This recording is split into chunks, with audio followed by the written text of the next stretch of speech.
자, 4번 이어서 볼게요. 자, 4번에서 보시면 일단 가는 학습장애 학생이 읽기 지도를 한다라고 되어 있고요. 나 역시 학습장애 학생의 읽기 수업 장면 중에 하나다라고 되어 있죠. 그러면 4번의 문제는 대부분 학습장애 문제일 거고요. 특히 읽기와 관련된 문제일 거다라고 생각하시면서 소문항으로 넘어가시면 됩니다. 그래서 소문항 보면요. A에서 확인하고자 하는 의문인식의 하위 기술을 쓰고요. 그 다음에 밑줄친 기억의 검사 목적을 창수의 특성과 관련해서 한 가지 써라 라고 되어 있어요.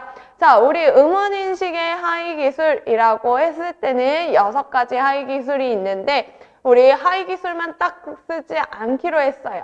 단위가 무엇인지도 생각하기로 했었죠. 그래서 선생님들 단위랑 하위기술 같이 볼 거고요. 그랬을 때 지금 A로 바로 가서 보시면 자, 사전평가를 했을 때 보면 도레미파 중에서 디귿으로 드로 시작하는 소리 찾는 거, 그 다음에 사자, 바다, 사람 중에서 스로 시작하는 소리 찾는 거 되어 있네요. 여러 가지 단어들을 제시하고 그 중에서 특정 특성을 가지고 있는 단어를 찾는 거, 이거 무엇인가요? 변별이었죠. 그래서 변별이라고 하위기술 찾을 수 있는데 그것만 쓰지 않기로 했어요. 자, 단위 무엇인가? 드로 시작하는 거, 스로 시작한다 라고 하니까 얘 음소인 거죠. 그래서 음소 변별이 되겠습니다. 그래서 여러 가지 단어들을 제시해주고 그 중에서 특정 특성을 가지고 있는 단어 찾는 거 변별이고요. 그럼 나머지도 한번 해볼게요. 자, 첫 소리 찾는 거, 가운데 소리 찾는 거, 끝 소리 찾는 거 분리라고 얘기를 했고요. 그 다음에 합쳐져 있는 걸 나누어서 말해라 라고 하는 거 분절이라고 했어요. 그 다음에 나누어져 있는 걸 합쳐서 말해라 합성, 다른 걸로 바꿔서 말해라 대치, 빼고 말해라 탈락이었죠. 그래서 변별, 분리, 분절, 합성, 대치, 탈락 선생님들 잘 기억해 주시고 그 다음에 단위는 음서뿐만 아니라 뭐도 있었죠? 초성, 가군 있었죠. 그리고 뭐도 있었나요? 음절체, 종성도 있었죠. 그리고 음절도 있었어요. 이렇게 해주시면 되고요.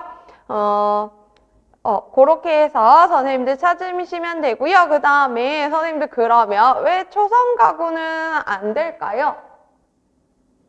두 번째 문제 때문에 그래요. 자, 사자, 바다, 사람 중에서 스로 시작하는 거 찾아라 라고 했을 때 우리가 초성 가군으로 나누려면 스 한 다음에 아, 그 다음에 이제 즈 한 다음에 아 라고 하는 식으로 찾아야 하는데 특히 초성 가구는 받침이 있는 글자에 많이 하게 되고요. 그 다음에 한 어절로 된 걸로 많이 해요.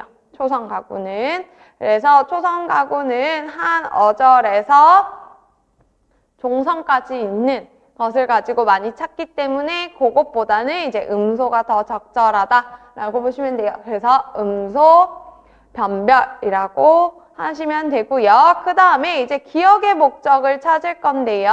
자, 보시면요. 일단 기억 보기 전에 그 위에서부터 쭉 보면 자, 의미 단어를 가지고 그러니까 의미가 있는 단어를 가지고 보고 읽을 수 있는지 물어보고 있죠. 얘는 뭘 물어보는 걸까요? 얘 역시 의문인식을 물어보고 있는 거예요. 그래서 나자랑 소리를 연결시킬 수 있는가를 물어보는 거고요. 특히 의미 단어로 물어본다라는 것은 나에게 익숙한 단어 또는 의미에 기반해서 독해랑 해독이 둘 다 가능한가를 보는 거예요. 그래서 얘는 의문인식도 같이 보지만 뭐도 같이 본다라고 할 수 있냐면 단어인지도 같이 본다라고 보시면 돼요. 그래서 해독과 독해를 같이 할 수 있는가에 대해서 물어본다면 그러면 여기에서 물어보고 있는 무의미 단어, 더수, 자그 이거는 뜻은 없어요. 그럼 뜻은 없는데 뭐만 물어보는 거예요? 읽을 수 있는지만 물어보니까 의문인식이 가능한가? 그러니까 해독이 가능한가? 라는 걸 묻고 있죠. 그래서 요거 보고 선생님들이 일단 의문인식 물어보는 거구나 라는 거 찾아내실 수 있어야 되고요. 나자랑 소리 연결할 수 있는가?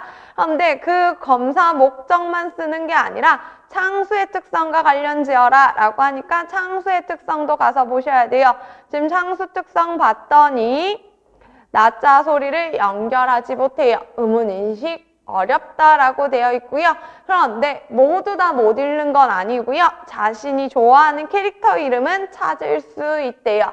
그러니까 일견 단어가 존재한다라는 거고 의미가 있는 단어는 그래도 읽을 수 있는 것도 있다라는 거죠. 그래서 의미 단어만 물어보는 게 아니라 무의미 단어도 물어보는 거예요. 그래서 여기 제가 쓸 때 캐릭터 이름은 여러 단어들 중 찾을 수 있으나 나자 소리는 연결하지 못하기 때문에 그러니까 요거를 선생님들 다른 말로 고쳐서 쓰셔도 돼요.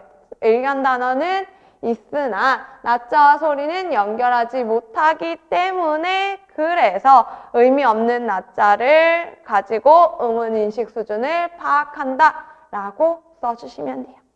그래서 항상 뭐와 관련 지어라 라고 한다면 내가 아는 것도 중요하지만 제시문에서 어떻게 제시하고 있는지 그래서 적용은 어떻게 할 건지를 같이 연결해서 보셔야 되겠어요. 만약에 일견 단어가 없다라고 하면 그럼 얘 의미에 기반해서는 혹시 아는가? 이것도 물어볼 수 있겠죠.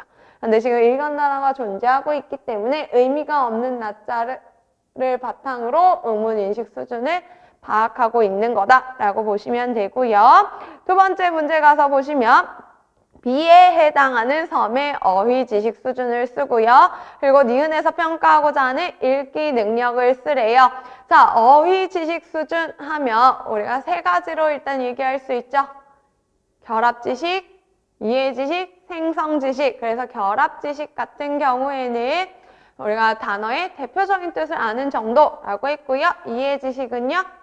그 단어의 여러 가지 뜻 또는 관련된 다양한 어휘들과 연결시킬 수 있는가. 그다음에 생성 지식은 내가 아는 어휘를 적절하게 적용할 수 있는가 였어요. 그래서 지금 봤더니 나에서 우리나라에는 섬이 많죠. 일단 섬이 뭐예요? 라고 했더니 이제 섬에 대해서 이제 설명을 해주고요. 여기에 바로 힌트 있죠. 개념 지도를 그려가면서 섬의 의미를 알아본대요. 자, 개념 지도 뭔가요? 정의, 그 다음에 적절한 예, 적절하지 않은 예를 해서 이 단어에 대해서 의미를 이해하게 하는 거. 그래서 얘는 무슨 수준인가요? 이해 지식 수준이었어요. 개념 지도를 가지고 지도하는 거 이해 지식 수준이라고 했고요. 선생님들 여기에서 B에 해당하는 거다라는 것을 좀 생각을 하셔야 돼요. 선생님들 여기에서 헷갈렸던 이유는 제가 추론할 건데 여기 앞에서 수미가 그냥 섬 자체를 모른다 해서 얘 단어 대표적인 거 모르는 거구나. 결합 지식 이렇게 얘기할 수 있는데 그거 아니죠. B에 해당하는 이라고 하니까 섬이라는 단어에 대해서 적절한 예와 적절하지 않은 예를 찾는다. 얘의 의미를 좀 더 심층적으로 이해하기 위해서 다른 것들과 연결시킨다. 이해지식 수준이라고 보시면 되고요. 그러면 이해지식 수준에서 개념지도 말고 또 어떤 거 있었죠? 개념 다이어그램이 있었죠? 개념 다이어그램은 두 가지 어휘를 비교하는 거, 공통점과 차이점 찾는 거. 그 다음에요. 의미 특성 분석이 있었어요. 의미 특성 분석을 각각의 목표 어휘가 특성을 가지고 있느냐 없느냐 유무를 가지고 하는 거라고 했고요. 그 다음에 어휘 관련시키기가 있었어요. 그거는 유추어휘가 들어간다라고 했었죠. 그래서 반의어, 동의어, 유추어휘 이런 것들로 나타내는 거. 그 다음에 또 있었어요. 의미 지도도 있었죠. 의미 지도는 뭐예요? 목표 어휘와 관련된 다양한 어휘들을 나열, 범주와 명명한다고 했죠. 그래서 나열하고 그것을 범주로 묶고 그 범주에 이름을 붙이는 것이 의미지도였고요. 그 다음에 또 하나의 활동이 있었어요. 질문, 이유, 예 활동이 있었죠. 그 학생이 쓴 단어에 대해서 질문하고 그것에 대해서 학생이 이유를 말하면서 예까지 드는 것이었다라고 했었어요. 그래서 이해지식 수준에 해당하는 교수 방법 기억하셔야 되고요. 이해지식 수준에 해당하는 교수법들, 지금 얘기한 것들의 공통적인 장점이 있었어요. 뭐였나요? 학생의 선행지식과 연결해서 어휘를 확장시킬 수 있다 있었죠. 그래서 그거까지 선생님들 기억하시면 되겠습니다. 그러면 이해지식 교수법 봤으니까 결합지식 교수법 얘기해 볼까요? 일단 사전적 정의 있었죠. 사전 찾아보는 거. 그 다음에 핵심어 전략 있었고요. 그리고 컴퓨터 보조 교수 있었습니다. 그 다음에 생성 지식을 위해서는 다독, 많은 책, 다양한 장르의 책들을 읽는 거, 그 다음에 빈번하고 풍부한, 그리고 확장하는 어휘 교수할 수 있다라고 했었어요. 그래서 어휘 지식 수준에 따른 교수 방법들 기억해 주시고요.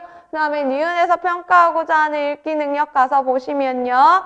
니은 보면요. 이제 뭐 독도에 대해서 따라 읽고 있는데요. 독도라는 읽기 자료에 대해서.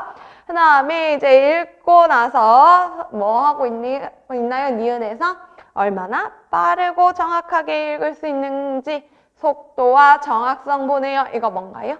읽기 유창성이죠. 그래서 니은에서 보는 거 읽기 유창성. 근데 읽기 유창성은 사실 빠르고 정확하게 읽는 것 플러스 또 뭐도 있죠? 표현력도 있었어요. 잘 끊어 읽는 거 요거 있고요. 그리고 이러한 읽기 유창성을 지도하는 효과적인 방법, 반복 읽기가 있었는데요. 반복 읽기 할 때 주의해야 되는 거, 학생이 음독으로 읽어야 된다, 소리 내어 읽어야 된다 라고 했고요. 그 다음에 따라 읽게 해줘야 된다. 그러니까 명시적 시범이 있어야 된다 라고 했어요. 그 다음에 학생이 틀리면 어떻게 해줘요? 오류를 교정해줘야 된다. 체계적 오류 교정이 필요하고요. 그 다음에 이러한 읽기 자료를 가지고 읽기 유창성을 할 때는 어떤 읽기 자료를 활용해야 되나요? 학생이 90% 이상 읽을 수 있는 단어로 이루어진 자료라고 얘기를 했었죠. 그래서 그 부분들 기억해 주시고, 그래서 반복 읽기 안에서 하위 유형들도 정리해 주시면 되겠습니다. 그 다음에 3번 역시 이제 학습장애 관련된 건데요. 사실적 질문을 쓰래요. 자, 우리 질문할 수 있는 거 3가지 있었어요. 사실적 질문, 추론적 질문, 평가적 질문. 자, 사실적 질문은 글 자체에서 답 찾아낼 수 있는 거. 추론적 질문은 전체 내용을 보고 답하는 거. 그래서 만약이나 아니면 또는 왜를 사용해서 묻는 거. 그 다음에 평가적 질문은 교훈 관련된 거, 목적 관련된 거라고 했어요. 그럼 여기에서 사실적 질문이니까 글에서 답을 찾아낼 수 있어야 되죠. 그럼 밑줄 친 디귿 보시면 독도는 우리나라 동쪽 끝에 위치한 섬입니다 라고 되어 있죠. 그럼 요것으로 대답할 수 있도록 질문을 하시면 되죠. 어떻게 하면 될까요? 독도는 우리나라 어느 쪽에 위치한 섬일까요? 라고 물어보시면 되죠. 그러면 동쪽 끝에 위치한 섬이다 라고 찾아볼 수 있겠네요. 그래서 이제 질문 만들 때 3가지 유형에 따라서 어떻게 질문 만들어야 되는지 예시 꼭 기억해 주시고요. 5번으로 넘어가 볼게요. 자, 5번에 보시면 가는 이제 은우 특성, 나는 뭔가 대화 내용이 나오고요. 그 다음에 다 같은 경우에 행동 지원 계획이 나온다라고 되어 있어요. 그리고 나서 그냥 이렇게 쭉 제시문 훑어봤더니 뭔가 관찰 결과들 나오니까 관찰과 관련된 내용, 중재와 관련된 내용 나올 수 있겠구나 라고 하고 보시면요. 자, 우리는 소문학 1번에서는 2번만 풀어볼 거예요. B를 고려해서요. 니은에 해당하는 내용을 써라 라고 되어 있는데요. 그러면 지금 B 보기 위해서 가의 은우의 특성을 그냥 쭉 볼게요. 일단 수업 중에 자주 책상에 엎드려 있고요. 칭찬 스티커 받는 거 좋아하고요. A에서는 뭔가 친구들과 지내는데 어려움이 있고, 그 다음에 B, 우리 B 보라고 했죠. B 봤을 때는 읽기 쓰기는 어려워하는데 듣기랑 말하기는 괜찮고요. 그리고 들은 것을 암기하는 능력이 좋대요. 그러면 이렇게 나와 있으면 선생님들 생각해야 되는 거, 얘 지금 읽기 쓰기에는 제한점이 있지만 들은 것을 암기하는 능력은 강점이구나. 그럼 우리 강점 활용해야겠네 라고 생각하셔야겠죠. 그럼 듣고 학습하는 거 적용할 수 있겠다라고 하면서 계속해서 보면요. 자, 역할놀이를 할 거래요. 그런데 이제 은우에게 제공할 때 이제 읽기를 어려워하니 은우의 대본은 교수 자료 수정을 해주면 좋겠대요. 자, 교수 자료 수정, 우리 교수적 수정에서 얘기했던 거고요. 자, 교수적 수정이 나온다. 그러면 선생님들 뭐 생각해야 되냐면 무엇을, 왜 생각하셔야 되죠.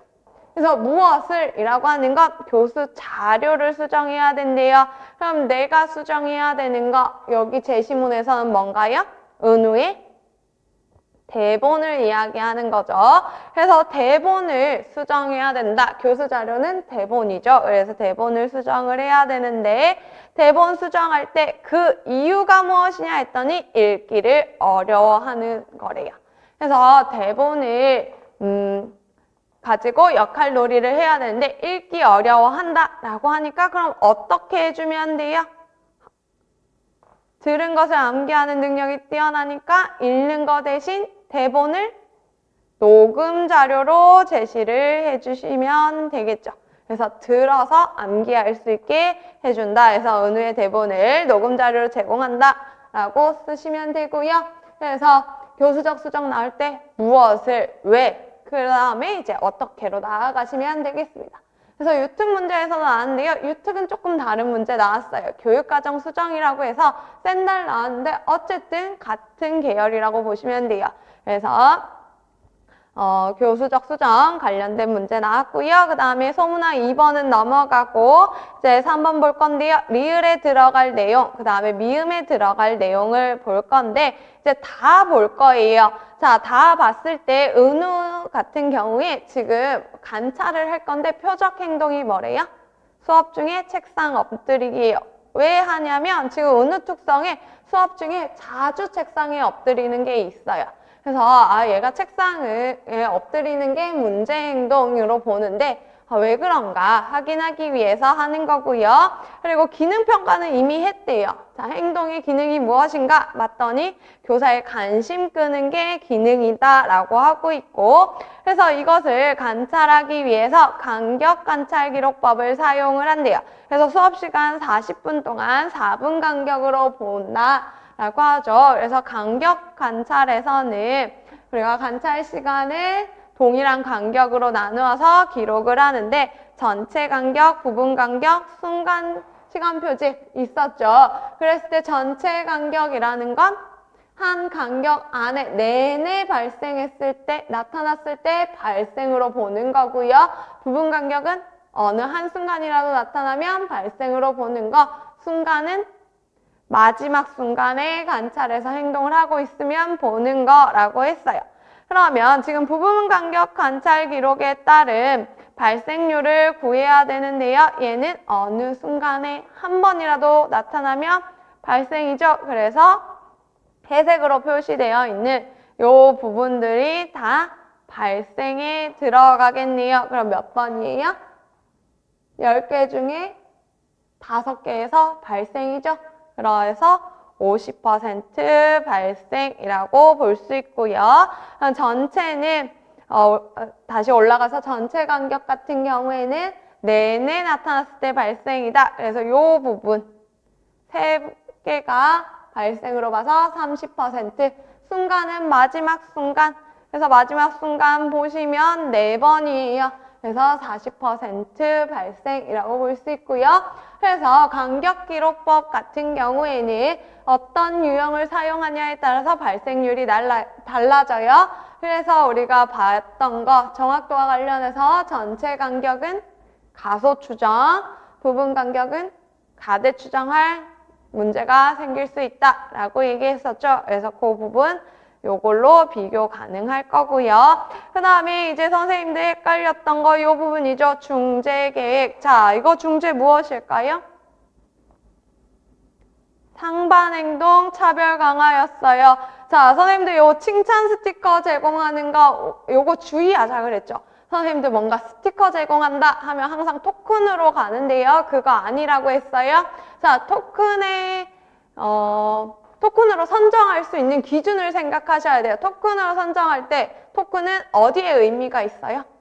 교환의 의미가 있죠. 토큰 자체를 학생이 선호해서는 안 돼요. 그런데 여기 지금 보면 칭찬 스티커 받는 거 좋아한다라고 되어 있죠. 그럼 이 칭찬 스티커라는 것은 학생의 선호도를 반영한 거지 교환을 하기 위해서 하는 게 아니에요. 그러면 토큰 제도 제거하셔야 되고요. 아, 그러면 얘는 그냥 선호도에 근거한 강화제를 제공하는 거다. 그러면 언제 강화를 주느냐에 포인트를 맞춰서 문제를 푸셔야 되는데요. 5분 이상 바른 자세로 앉아 있는 거래요. 자, 5분 이상 바른 자세로 앉아 있는 거 바람직한 행동이고요. 그런데 지금 문제 행동이 책상에 엎드려 있는 거였어요. 얘랑 그럼 비교해서 보셔야 되죠. 비교해서 봤을 때 기능은 동일하지 않죠. 교사의 관심 끌기인데 바른 자세로 앉아 있는다고 해서 교사의 관심을 끄는 건 아니잖아요. 기능이 동일하진 않고요. 대신 보니까 양립이 불가능해요. 우리 바른 자세로 앉는 거랑 엎드린 거랑 같이 할 수 없죠. 그래서 양립할 수 없는 바람직한 행동이다 해서 상반행동 차별 강화라고 보시면 되겠어요. 그래서 여기에서는 상반행동 차별 강화가 답입니다. 그 다음에 이제 차별 강화에 또 다른 예시 뭐 있었나요? 유형? 대체행동 차별 강화 있었죠? 여기에서 대체행동 차별 강화 하려면 뭐에 초점을 맞춰야 돼요? 교사의 관심 끌기에 초점을 맞춰서 문제 냈겠죠. 그래서 교사의 관심을 끌기 위한 행동을 했을 때 교사의 관심을 제공한다. 이렇게 했다면 대체행동 차별 강화가 될 거고요. 그 다음에 또 저빈도와 타행동이 있었어요. 저빈도는 내가 잰 거보다 더 적게 나타났을 때 그래서 횟수가 나타나는 거예요. 그래서 저빈도 차별 강화하면 전체 또는 간격, 반응 간격에 따라서 차별 강화할 수 있고요. 그 다음에 타행동 차별 강화도 전체랑 간격으로 볼 수 있죠. 그러면 선생님들 요거 보고 지금 수업 중에 책상 엎드리기 안 하는 행동인데 왜 타행동 안 돼요? 타행동은 요것만 안 하면 다른 행동은 다 괜찮죠. 그래서 기준일 때 수업 중에 책상 엎드리지 않았을 때라고 나올 거예요. 바람직한 행동을 새로 제시하는 게 아니라 그냥 하지 않았을 때 강화 준다라고 할 거고요. 여기에서는 바람직한 행동을 제시하고 있는데 기능이 동일하지 않고 양립 불가능한 행동이기 때문에 상반행동 차별 강화다라고 보시면 되겠어요. 이렇게 문제 푸시면 되고요. 6번으로 넘어가 보도록 할게요. 자, 6번에서 선생님들 굵은 거 봤더니 지적장애 학생 은수 나오네요. 그러면 지적장애 관련된 문제가 나올 수도 있겠구나 라고 했는데 사실 요거는 지적장애 문제는 아니었어요. 그렇지만 우리가 항상 굵은 글씨에 있는 것 중에 장애 유형이 나오면 걔는 일단 동그라미 치고 선생님들 시작하셔야 되고요. 그랬을 때 자 여기 보시면요. 자 가에 밑줄 친 기억에 사용된 부어적 맥락의 지도 방법 쓸 거고요. 그 다음에 니은의 언어 유형을 피아제의 이론에 근거해서 쓸 거고요. 그 다음에 몸짓 언어의 유형을 써라 라고 되어 있어요. 그러면 이제 쭉 같이 볼 건데요. 자, 제시문부터 보면요. 자, 은수 같은 경우에 지금 5학년이지만 지적장애가 있어서 언어 이해와 표현 능력이 또래보다 낮대요. 그래서 2에서 3어문 수준으로 말을 하고요. 특수교사는 이제 특수학급에서 은수의 수준에 맞게 읽고 쓰는 것을 지도하고 있대요. 그래서 일반 교사가 걱정하는 거는요. 말을 하지 못하는 학생은 아닌데 자발적으로 말을 하거나 대화에 주도적으로 참여하지 않아서 걱정이래요. 그러면 무슨 지도를 한다라는 걸까요? 얘의 지도 목적. 자발화를 목적을 하겠죠. 그래서 자발화를 유도할 거다라고 하는 거죠. 그래서 선생님들 자발화, 스스로 발화하는 것을 유도하기 위해서 많이 사용하는 게 환경중심 언어중재죠. 자연스러운 환경에서 언어를 말할 수 있도록, 의사소통할 수 있도록 유도할 건데요. 그래서 지금 보시면요. 자, 연필이 바닥에 떨어졌다라는 자연적인 환경에서 은수가 표현하기를 기다린대요. 그 다음에 기다린 다음에 질문하고 대답을 하지 않으면 연필이 떨어졌어요 라고 말해준대요. 자, 선생님들 요거 무슨 방법인가요? 시간 지연이었어요. 왜 시간 지연인가요? 기다리는 게 있죠. 우리가 어떠한 상황이 일어났을 때 기다리는 거 먼저 나온다 라고 하면 시간 지연이라고 했어요. 기다린 상태에서 정반응을 했을 때는요. 요구 모델까지 나갈 필요 없다라고 했고요. 지금 여기 잠시 기다렸다가 요구하는 것은 여기 사이에 오나 무반응이 나타났다라는 거죠. 그래서 오반응이나 무반응이 나타났을 때 질문을 통해서 요구하고요. 요구한 다음에도 무반응이 나오면 모델링 한다라고 볼 수 있어요. 그래서 기다리는 요 포인트를 가지고 우리는 시간 지연으로 보시면 되겠습니다. 그럼 얘가 요구 모델링이 되려면 기다리는 거 없이 연필이 바닥에 떨어졌을 때 공동관심을 형성하고 바로 요구하고 그 다음에 오반응, 무반응일 때는 모델링 보여주고 정반응일 때는 강화해준다 라고 하시면 되겠죠. 그래서 여기에 기다려가 포인트를 잡으시고 시간 지연으로 보시면 되겠어요. 그래서 이제 우리가 환경중심 언어중재 관련해서 시간 지연이 있었고요. 요구 모델 있었고 그냥 모델링 있었고 우발교수 있었는데 일단 이렇게 나누어서 우발교수는 아동의 시도 먼저 일어난 다음에 하는 거다라고 했고요. 그 다음에 시간 지연 같은 경우에는 기다리기가 포인트였어요. 기다린 다음에 오반응이나 무반응일 때 모델링 또는 요구 모델로 나아간다 했고요. 요구 모델은 공동관심 형성하면 바로 말하도록 요구하는 거. 그 다음에 모델링까지는 안 나올 수도 있다 했죠. 정반응이면 바로 강화, 오반응, 무반응일 때 모델링 나오고요. 이 모델링은요, 공동관심 형성하고 바로 모델링 제공하는 거라고 했었어요. 그래서 이 부분 나누어서 기억해 주시고 여기에서 포인트는 기다려요 라는 말이다 라고 보시면 돼요. 그 다음에 이제 계속해서 보자면요. 이제 니은을 볼 건데요. 피아제의 이론에 근거해서 언어 유형을 쓰래요. 자, 우리 의사소통과 관련해서 피아제 관련된 내용 뭐 있었나요? 자기중심적 언어와 사회적 언어 있었죠. 피아제는 자기중심적 언어에서 사회적 언어로 발달해 나간다라고 얘기했어요. 이 학생들이 혼잣말을 하는 이유는 자기중심적 사고에서 벗어나지 못했기 때문이다. 그래서 자기중심적 언어가 나타나는 아이들은 사회적 언어로, 외적 언어로 나아가야 된다라고 했던 게 피아제죠. 그래서 그걸 선생님들 떠올리시면서 보면요. 은수는요. 세상을 자신의 방식으로 이해하고 다른 사람이 자기와 똑같이 생각한다고 믿는다. 이거 뭐예요? 자기중심적 사고를 얘기하는 거예요. 그래서 자기중심적 사고로 인해서 상대방과 대화하기보다는 독백 느낌의 말을 한다. 혼잣말을 한다라는 거죠. 그럼 이거 뭐예요? 혼잣말에 대한 피아제의 입장. 자기중심적 언어 해주시면 되죠. 그래서 이제 피아제 이론에 근거해서 말하는 거 자기중심적 언어고요. 그러면 피아제가 나왔으니까 선생님들 같이 생각해야 되는 거 비고츠키 생각하셔야 되죠. 자, 비고츠키는 자기중심적 언어를 어떻게 생각했어요? 내적 언어로 가는 가도기적 언어다라고 했어요. 그래서 피아제랑 다르게 외적 언어를 먼저 습득하고 그 다음에 자기중심적 언어 그리고 혼잣말 단계로 내적 언어 단계로 나아간다라고 했었죠. 그거 선생님들 구분해서 기억해 주셔야 되고요. 그 다음에 선생님들 몸짓 언어 유형 쓰시오. 이거 뭔가요?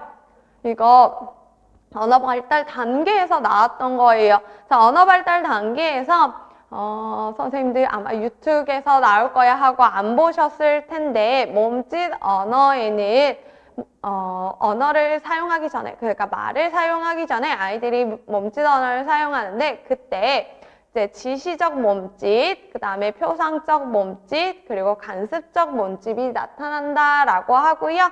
지시적 몸짓은 뭐겠어요? 지시하기 위해서 하는 거예요. 뭐 해달라고 하는 그러한 몸짓. 표상적 몸짓은 상징적인 의미를 지니는 걸 이야기해요. 그래서 어떠한 대상이나 행동의 특성을 몸으로 나타내는 걸 얘기하고요. 간습적은요.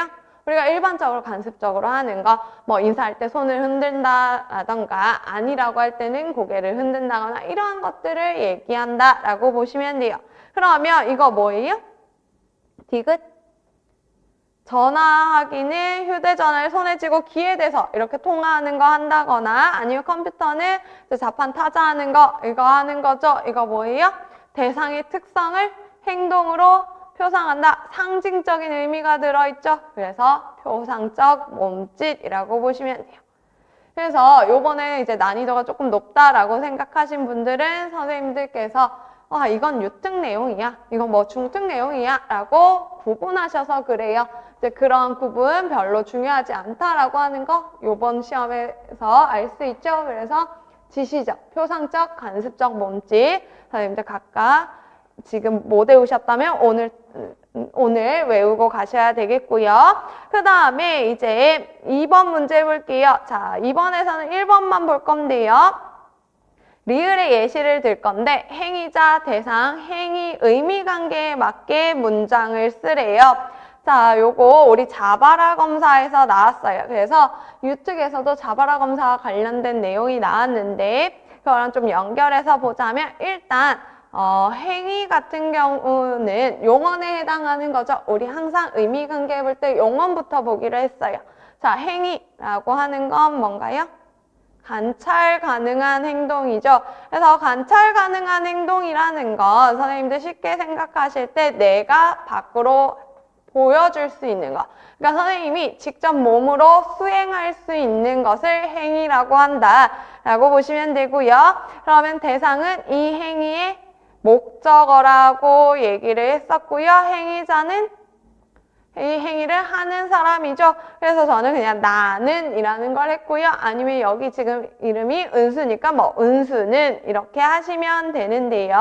그거 예시 쓰실 때 아무 예시나 쓰시면 안 되죠. 적용력도 본다 했어요. 그래서 지금 보면요. 나에서 일반 교사가 일단 수업 초안을 작성했고요. 그것과 관련해서 은수에게는 어떻게 적용하면 좋을지를 하고 있는 거예요. 그래서 보면 첫 번째 감정과 욕구를 알아볼 때 어휘를 분류하는 걸 했더니 얘는 어휘를 분류하는 것까지는 어려울 수 있다. 그래서 어휘와 표정 그림을 짝짓게 해서 어휘를 이해하게 하자라고 한 거고요. 그러니까 지금 요거에 맞춰서 수정을 하고 있죠. 그러면 삼어문으로 말하기 역시 이 앞에 일반 교사가 작성한 요거에 근거해서 수정을 하는 거죠. 그래서 요게 반영이 되어야 합니다. 그래서 보니까 감정사전을 만들고 있고요. 그 다음에 뭐 감정, 조절, 이해, 욕구, 대상, 실천 이러한 단어들을 사용해서 짧은 글을 쓴대요. 그래서 이제 말하는 거 왜 하냐? 감정사전 만들 때 말하거나 아니면 이 짧은 글 쓸 때 지금 보면 읽고 쓰는 거 지도하고 있죠. 근데 이게 좀 어려울 수 있으니까 삼어문으로 말하는 걸로 대체하자라고 볼 수 있어요. 그러면 선생님들께서 만약에 글쓰기를 말하기로 수정한다라고 생각을 하셨다면 이 단어들을 적용을 하셔야 되는데요. 이 단어들 중에서 행위가 아닌 것을 빼내셔야 되죠.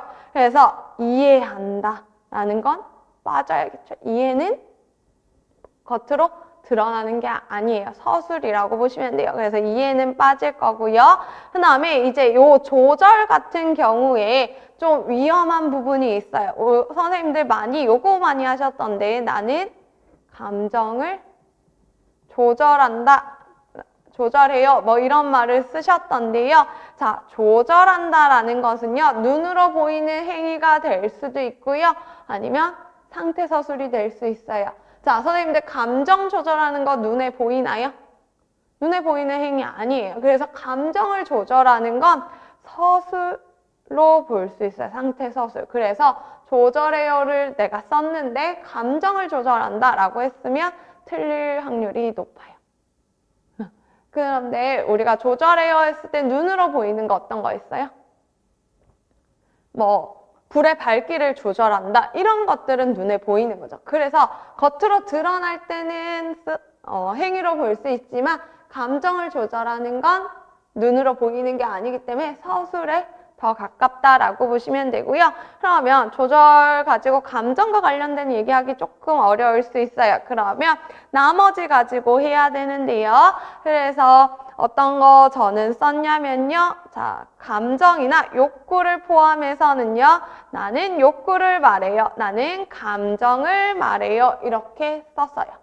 말하는 거 관찰 가능한 행동이죠. 그래서 행위, 그리고 무엇을 말하는지 할 때 대상, 감정, 욕구에 해당하는 단어 들어갔죠. 그래서 이렇게 쓰실 수도 있고요.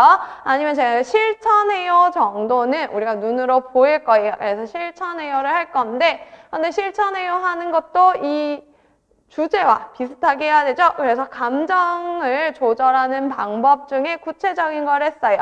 뭐 신호흡을 실천해요. 아니면 숫자 세기, 우리 하나 쓸 때 숫자 세기 하죠. 숫자 세기를 실천해요. 같은 걸 했습니다. 그래서 선생님들 조절은 조금 위험하고요. 이제 마음, 느낌, 상태가 아닌 이제 실천이나 욕구 대상을 말하는 이러한 형태로 예시를 들어주시면 되겠어요. 그래서 행위는 항상 표현되는 것, 내가 관찰할 수 있는 거다라고 보시면 되겠습니다. 그러면 우리 요거 해설지 28쪽으로 가셔서요. 자, 해설지 28쪽 가셔서 우리 용언에서 행위랑 서술만 조금 구분을 해 보도록 할게요. 자, 28쪽 가서 보시면 용언 부분에 가면요. 행위 같은 경우에 관찰될 수 있는 움직임이나 활동, 적극적인 행동을 의미한다 라고 되어 있죠. 그래서 선생님들 항상 행위는 내가 할 수 있는가, 겉으로 보여줄 수 있는가, 여기에 초점을 맞춘다 라고 보시면 되고요. 대신 서술은 뭐였어요? 느끼는 거라고 얘기를 했어요. 그래서 뭔가 상태나 느낌을 나타냅니다. 그래서 서술 안에는 상태 서술, 실체 서술, 부정 서술이 있었는데요. 상태 서술이 마음이나 느낌, 상태를 나타내는 거죠. 그래서 뭐뭐 하고 싶다, 안다, 느끼다, 있다, 병들다, 아프다, 되다, 필요하다, 죽다 이런 게 있어요. 그래서 이해한다 라는 것도 여기에 들어가는 말이겠죠. 그래서 그 부분이 안 될 거고요. 그 다음에 이제 조절한다 같은 경우에도 나의 심리적인 상태를 조절하는 거라면 겉으로 드러나는 게 아니기 때문에 상태 서술로 볼 수 있어요. 그 다음에 이제 실체 서술은 A는 B이다 해서 이다에 해당하는 거다라고 얘기를 했었죠. 그래서 이제 실체 서술 같은 경우에는 A는 B이다 이걸로 외우시면 되고요. 부정 서술은 뭐예요? 부정적인 의미가 내포된 서술, 그래서 싫다, 아니다, 없다 이런 것들이 들어간다라고 했어요. 그래서 선생님들 행위랑 서술 꼭 구분을 해주시고요. 특히 서술 같은 경우에 상태 서술, 실체 서술, 부정 서술 구분하실 수 있으셔야 되겠습니다. 이렇게 해서 우리가 초등 A 부분 모두 다 보았고요. 7번과 8번 같은 경우에는 초등교육과정이죠. 그래서 요거는 넘어가도록 할 거고요.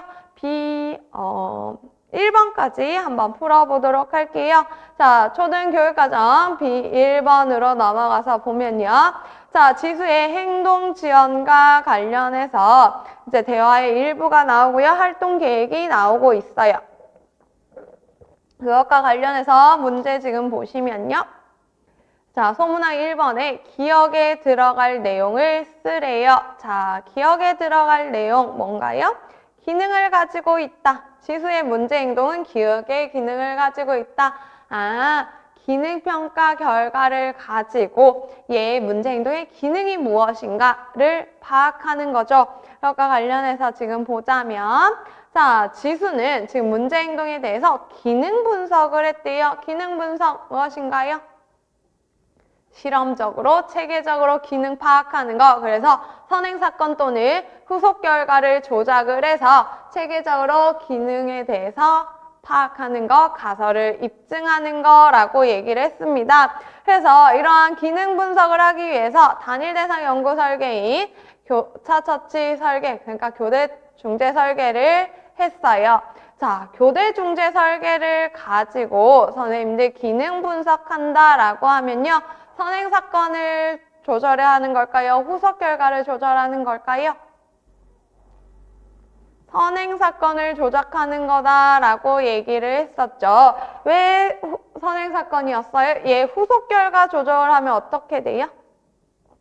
자, 우리 후속 결과 조작한다라고 했을 때는 대부분 강화를 주고 안 주고로 한다라고 했어요. 그랬을 때 빠르게 교대하면서 강화를 주고 안 주고 하면 이게 간헐 강화 효과가 나요. 그래서 내가 알고 싶은 대로 강화를 안 주었을 때는 낮아지고 강화를 줬을 때는 높아지는 게 아니라 그냥 간헐 강화 효과로 계속해서 증가하는 형태가 나타날 수 있어요.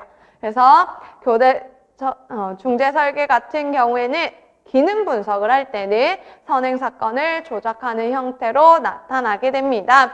그래서 선행사건을 조작해서 봤더니 과제 수행 욕구 조건에서 문제 행동이 가장 많이 나타났대요. 아, 과제를 하라고 했더니 가장 많이 나타났다라고 얘기를 하고 있는 거죠. 그래서 과제 수행 요건 어떻게 했냐라고 했더니 과제 수행할 거 요구했대요. 선행사건 조작한 거 맞죠?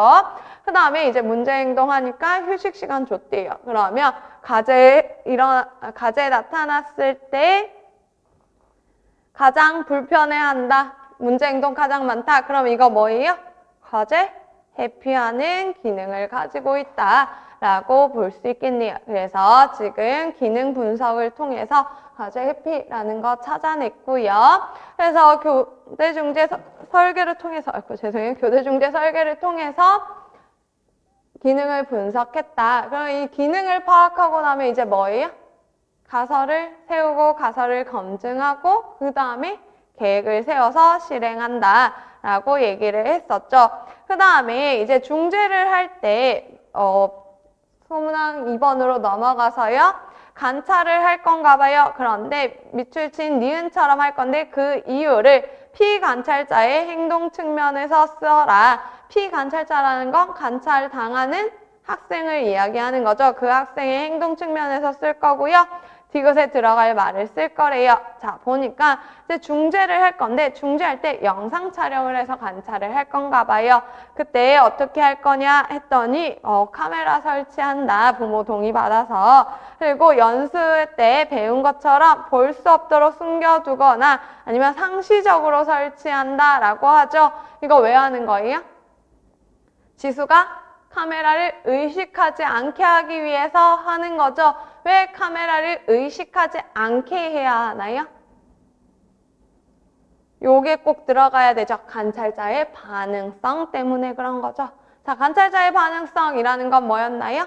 누군가가 나를 관찰한다라고 했을 때 행동을 더 잘 수행하거나 더 못하게 되는 것. 그러니까 평상시 전형적인 행동 수행과 달라지는 것을 예방하기 위함이에요. 그래서 선생님들 쓰실 때 피검자인 지수가 관찰자의 반응성으로 인해서 행동을 더 잘 수행하거나 못하게 되는 것 또는 관찰자의 반응성으로 인해서 전형적인 행동 수행과 다른 행동을 보이게 되는 것을 예방하기 위함이다 라고 써주시면 되겠습니다. 그래서 여기에서 핵심어는 관찰자의 반응성이고요. 그 다음에 요거 말고 또 관찰에 타당도에 영향을 미치는 거 뭐 있었나요? 관찰자 표류 있었죠? 관찰자 표류 뭐예요? 관찰자가 관찰하는 과정에서 본의 아니게, 그러니까 모르게, 무의식적으로 정의가 달라지는 거, 기준이 달라지는 거라고 했어요. 그래서 관찰자 표류가 있었고요. 그 다음에 의식적으로 정의를 다르게 하는 거, 관찰자 기대가 있었죠. 그래서 표류는 내가 관찰하다 보니까 본의 아니게 무의식적으로 바뀌어 나가는 걸 얘기하는 거고요. 관찰자 기대는요. 이제 중재하니까 더 잘하겠지 하고 기준을 느슨하게 만들어 버리는 거. 그러니까 의도한 거, 의식적으로 이루어진 거라고 보시면 돼요. 그래서 관찰자 반응성, 관찰자 표류, 관찰자 기대 요걸로 인해서 타당도에 문제가 생긴다. 그러니까 내가 측정하고자 하는 걸 측정하지 못할 수 있다. 그래서 이러한 것들로 인해서 이러한 것들이 일어나지 않도록 어떻게 해줄 수 있죠? 일단 관찰자 반응성 같은 경우에 여기에서 얘기한 것처럼 관찰자가 맨날 들어가 있는 거예요. 그래서 익숙하게 해준다거나 아니면 카메라를 상시적으로 설치한다거나 아니면 숨겨놓는다거나 이런 거 할 수 있고요. 특히 표류랑 기대를 안 하게 하기 위해선 뭐 해줄 수 있다 그랬죠? 일단 문서화할 수 있다 그랬죠? 성문화할 수 있다라고 얘기를 했고요.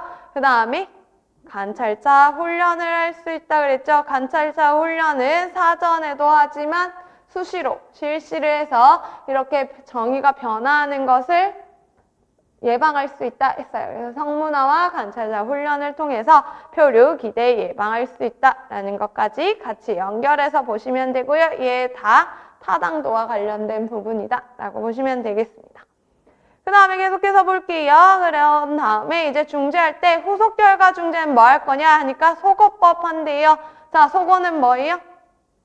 문제 행동을 유지하던 강화를 이제 더 이상 제공하지 않는다. 종료한다 라는 거죠.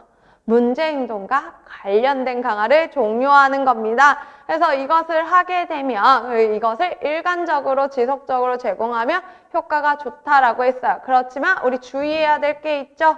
초기에 속어 폭발에 유의해야 돼요. 속어 폭발이라는 건 문제 행동이 갑자기 증가하는 거죠. 그래서 속어 폭발이 나타났을 때 선생님들 어떻게 해야 돼요? 강화를 제공하지 않고 계속 속어를 유지해야 된다 했고요. 그리고 속어 폭발을 일어나지 않도록 하게 하는 거 무엇인가요? 예방적인 측면. 비수반적 강화가 있었죠. 그래서 원래 문제 행동으로 어떤 강화를 그냥 특정 간격에 따라서 계속 제공하게 되면 문제 행동 때 강화를 해주지 않더라도 속어 폭발까지 나가지 않을 거다라고 얘기를 했었어요. 그 다음에 이제 여기 문제에서 묻는 거는 행동 감소 효과가 어느 정도 안정되었을 때쯤, 그러니까 중재 효과가 있다라고 볼 때쯤 갑자기 문제 행동이 나타나는 경우가 있어요. 이거 뭐예요? 자발적 회복이죠. 얘 속어 저항 아니에요. 속어 저항은 중재 시작했을 때 그냥 나타나는 거라고 했어요. 이제 더 이상 강화를 제공하지 않는데도 문제 행동이 계속 나타나는 걸 얘기하는 거고요. 얘는 행동의 감소 효과가 안정되었다. 중재 효과가 있을 때 갑자기 증가해 보는 거. 그래서 자발적 회복이라고 보시면 되겠어요. 그 다음에 이제 속어 저항, 속어 폭발, 자발적 회복 말고 또 하나 있던 게 속어 폭발 공격, 속어 유발 공격이 있었어요. 속어 유발 공격이라는 건 이제 더 심한 문제 행동으로 나타나는 거, 공격적인 행동으로 나타나는 거라고 했고요. 이러한 것이 나타나더라도 속어 계속 유지해야 효과 있다라고 했었습니다. 자, 그 다음에 이제 3번 보시면요. 자, 리을이 설명하는 것 무엇인지 쓸 거고요. 그 다음에 미음에 들어갈 학생 행동을 A에서 이 중에서 이제 찾아서 기호를 순서대로 써라라고 되어 있어요. 그래서 지금 보면요. 자, 후속 결과 중재도 중요하지만 지수가 이제 학습 과제에 대해서 부담감을 느껴서 과제 회피 때문에 하는 거니까 그걸 좀 수정해 주자라고 하면서 수행해야 할 활동을 더 단순한 하위 세부 기술로 분할한대요. 자, 하나의 과제를 더 작은 단계로 나눈다. 이거 무엇인가요? 과제 분석이죠. 그래서 리을에 말하는 거 과제 분석. 요거 보고 확신할 수 없다 그랬는데 뒤에 행동연쇄라는 말 나오죠. 행동연쇄하기 위해서는 과제 분석해야 된다. 그래서 과제 분석이 답이 되는 거고요. 우리 과제 분석하면 항상 같이 얘기했던 거 뭐였나요? 타당도 어떻게 입증할 거냐. 타당성 어떻게 입증해요? 교사가 직접 수행해보기, 다른 사람의 수행 관찰하기, 전문가 의견 듣기 있었죠. 그 세 가지로 타당성 입증해서 이제 그걸 바탕으로 단계별로 지도를 할 건데 후진으로 한대요. 그러면 단계를 나누어서 뒤에서부터 역순으로 지도한다라는 거죠. 그래서 지금 봤더니 빗자루와 쓰레받기 사용하는 거 지도할 건데 A 보니까 지금 다 나누어져 있죠. 순서대로 쭉 나와 있어요. 그래서 A, B, C, D, E 순서대로 활동이 이루어지는데요. 우리는 후진 행동 연세하기로 했어요. 그래서 첫 번째 단계에서는 가장 뒷단계를 가르쳐 주죠. 그리고 A, B, C, D는 누가 해줘요? 교사가 수행해줘요. 그 다음에 2단계에서는 어떻게 되나요? 얘 이제 D 배우게 되죠. 근데 D만 얘가 학생이 하는 게 아니라 이미 배운 E도 학생이 해야 되겠죠.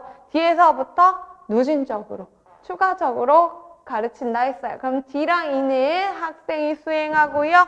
A, B, C 같은 경우에는 다 교사가 수행을 해주겠네요. 그래서 이러한 형태로 그림 그려주시면 되겠습니다. 그래서 A, B, C는 동그라미로 표현해주고요. D랑 E는 학생이 수행한다 라고 보시면 되고, 그러면 3단계에서는 C, D, E를 학생이 할 거고요. 4단계에서는 B, C, D를 할 거고, 그 다음에 마지막 단계에서는 A, B, C, D 모두 다 같이 할 거죠. 학생이 할 거죠. 그랬을 때 이제 이렇게 하면 장점이 무엇이었나요? 후진 행동 연세의 장점.